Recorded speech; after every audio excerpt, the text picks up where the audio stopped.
bir nebze de olsa derman olmaya çalıştık. Yüce Allah'a şükürler olsun ki yapmış olduğumuz çalışmaların içinde alnımızın aklıyla çıktık.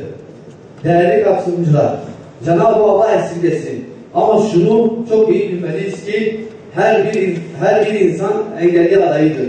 Önemli olan odur ki bir kaza ve bela başımıza gelmeden önce çevremize duyarlı olabilmeliyiz.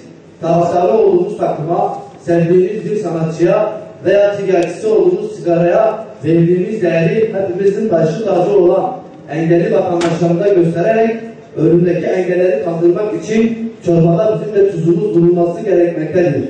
Son olarak bu programda bizleri yalnız bırakmadığınız için hepinize çok teşekkür eder, saygılarımı sunarım. Kainatı yaratmış, yarattığı bütün varlıkları da insanın hizmetine vermiş. Dolayısıyla insanı da mükemmel bir şekilde yaratmış. Hepimiz bu dünyada yaşıyoruz. Tabii ki bazen bu mükemmel varlık bazı organlarını, bazı uzuvlarını, bazı kabiliyetlerini yitirebiliyor. Bunlar doğuştan da olabilir.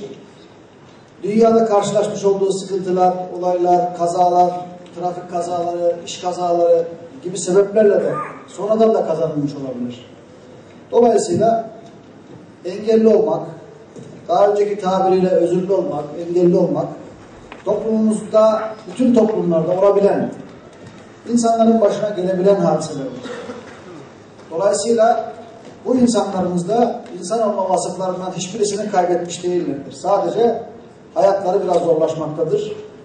Ailelerinin hayatları biraz zorlaşmaktadır. Toplum olarak bize görevler düşmektedir. Bizim sorumluluklarımız artmaktadır. Dolayısıyla bu kardeşlerimize, bu vatandaşlarımıza hayatı kolaylaştırmak, onlara biraz önce müdürümüzün dediği gibi acımak değil, onlara hayatı kolaylaştırmak, onların hayatlarını kolay hale getirmek bizim görevlerimiz. Bu kolaylaştırma çabaları içerisinde devletimizin üzerine düşen görevler var. Hükümetlerimiz bu görevleri hakikaten layıkıyla yapmaya çalışıyorlar. Bugün engelli vatandaşlarımıza sağlanan haklarda son 10 yılda çok büyük gelişmeler oldu. Bizler yıllardır yöneticilik yapıyoruz. Hakikaten bazen çok sıkıştığımız durumlar oluyordu. Ama son yıllardaki yapılan düzenlemelerle bu kardeşlerimizin en azından bakımları konusunda, aylık gelirleri konusunda çok güzel gelişmeler oldu. Hakikaten onlar adına çok sevindirici bir hadise. Ben onlar adına şahsen çok büyük sevinç içerisinde olduğumu söyleyebilirim. Bunun yanında belediyelerimize düşen görevler var. Onların hayatlarını kolaylaştırmak için yolları, caddeleri ulaşılabilir hale getirmek. Onların arabalarıyla veyahut da başka vasıtalarıyla, kendilerine yardımcı olan vasıtalarıyla gelip geçeceği şekilde uygun hale getirmek de belediyelerimizin görevleri.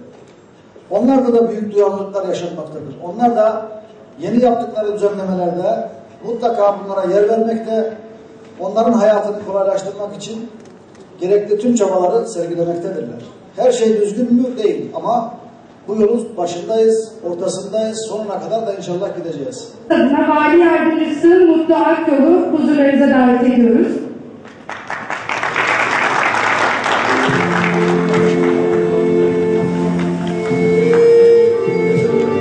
Buraya kadar gelemedi. Dolayısıyla kardeşi Cumhur'a teslim edeceğiz. Ben Ali kardeşimize hayırlı olsun diyorum. İnşallah hayatını kolaylaştırır. Güle güle kullansın. İnşallah bunu kullanmak da tabii bir marifet. Onu da öğrenir inşallah en kısa zamanda. Ve hayatı kolaylaşır diyorum. Selam söyle.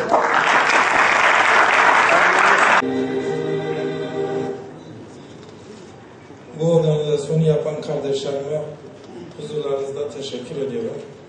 Allah kendilerinden razı olsun. Sağlıklı bir toplum diliyorum. Engelsiz bir dünya hepimiz için muhakkak gereklidir.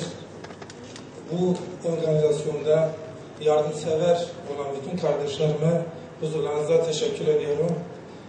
Allah razı olsun.